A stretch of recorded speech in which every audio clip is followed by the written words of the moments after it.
We're going to meet today with Dan Lee, who is a partner at Comvest Credit, has over 20 years of industry experience. In the past 3 years, he's one of the few individuals who's truly changed my life. He was one of the people who immediately said, yes, let's figure it out. And it's pretty rare to have that in your life.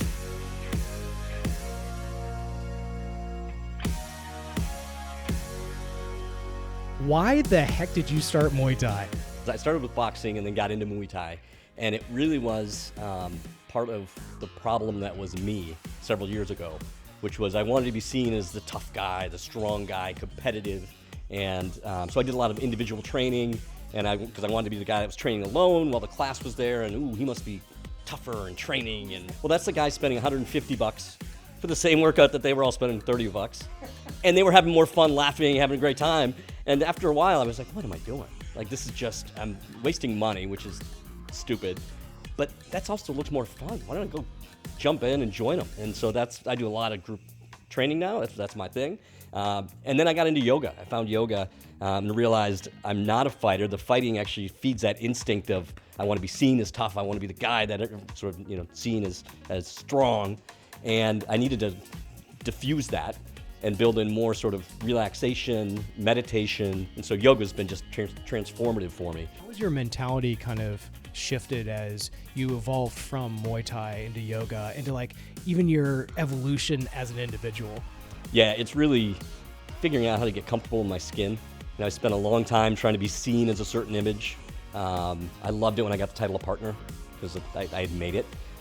When I got the title of partner, one of my colleagues, who also got promoted at the same time, said, "Can I keep the title of managing director?" And I was like, that's the dumbest thing I've ever heard. Everyone wants to be a partner. And his point was, I want to be known as the guy that does the work. Like, I don't want to be seen as a guy that's up in the corner office. I want to be the guy that's getting the deal done.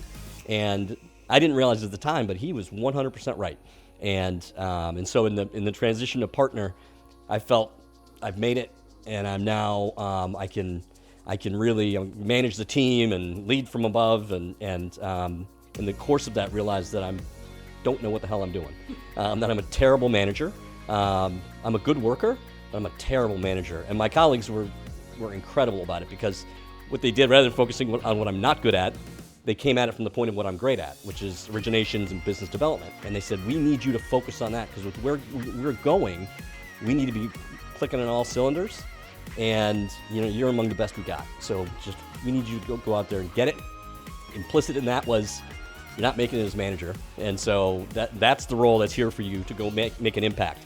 And that's the biggest thing, the biggest takeaway in all of this was I realized I'm terrible when I'm not having an impact, and when I'm not really meaningfully coming in feeling like I know what I got done today. How difficult was it for you to manage that transition emotionally? I also got divorced 3 years ago.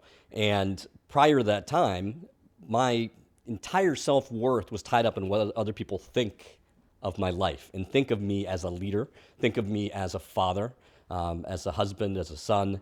And I really wasn't focused on how to do any of that stuff well, actually being good at it. I just wanted to be seen as being good at it. And so, it took a couple years of me realizing that being the youngest son, being a late blooming, I was 5 feet tall when I was a sophomore in high school. I'm still 5 feet tall. Yeah. It's okay. You're enough, man. You're enough. I wasn't enough at 5 feet.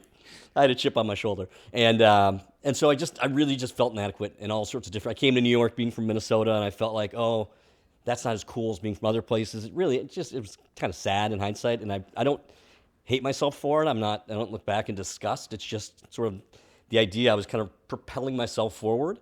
And I was successful. I was objectively successful. So I must be doing okay, and then I realized my marriage crumbled, and I realized I'm not a good husband. I'm not a good father. Really not that great an employee. I had done well, but I just knew I could do so much more. And I had to really just break it down and get to the place where I could be comfortable with yoga, with quiet, with slow, and just being in the moment. When you look back at 2019, do you have any habits that are newly formed that have had a big impact on you? Yeah, so I found a blog post by Tim Ferriss who I love, a couple days ago about prior year review. So someone asked him what his New Year's resolutions were, and he said he doesn't do resolutions, he does prior year review. And what you do is you take a piece of paper, you write positive on one side, negative on the other. You go through your calendar for the last 12 months. You go every day, you look at the people, places, meetings that took place that day. And over the course of the week, you categorize it as positive or negative.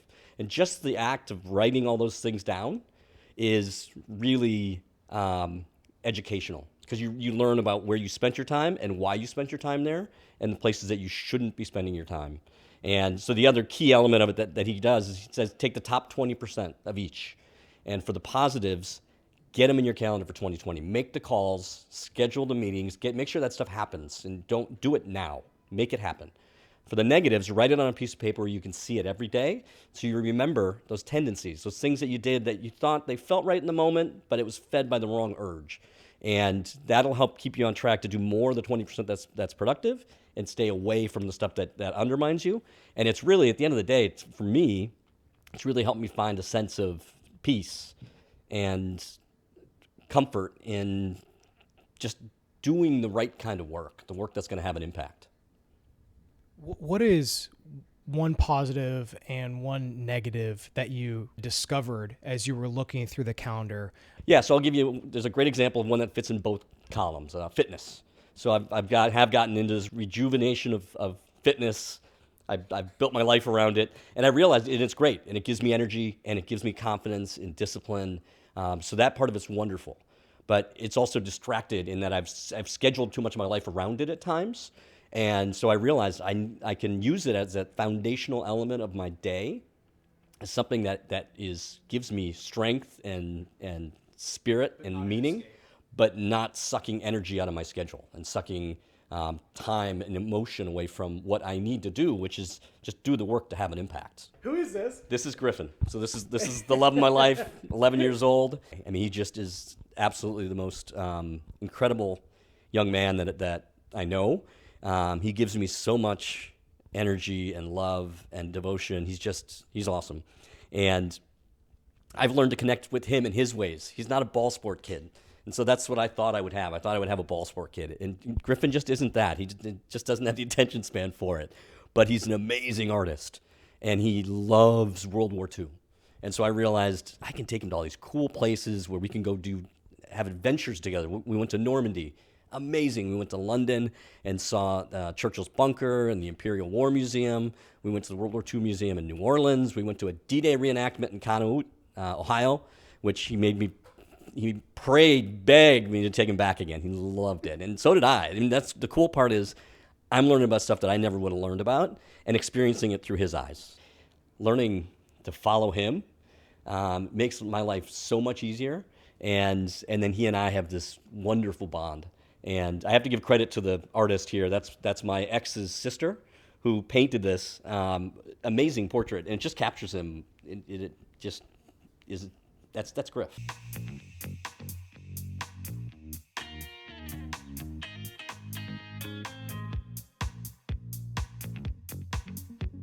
You're just kind of talking to me about the idea of when to ask for help.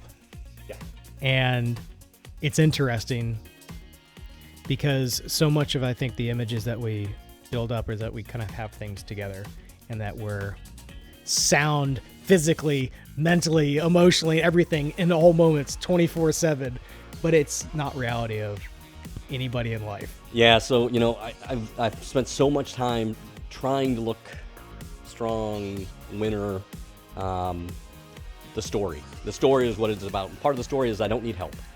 And I also didn't want to be a burden, so I don't want to impose on people. So I was really bad at asking for help, and it was when I was going through my divorce, and my son needed help. And that was the greatest thing that could happen for me because it was no longer up to me. I had to get help for him. He needed help from our family, friends. They rallied amazingly for him. I'm wonderfully blessed with family and friends. And I realized there's no reason to stop there. I need your help. I need help all over the place. And I'm here to help, right? It's not just get, it's give. But that's the kind of connection that I've figured out how to build. It's not just, I'm gonna leave this relationship with you viewing me as being the winner, as being strong, as not needing you. Just the opposite. I'm gonna leave the relationship with you knowing that I need you. I need your help to be what I can be, and I'm willing to help you. So let's figure out how to do this.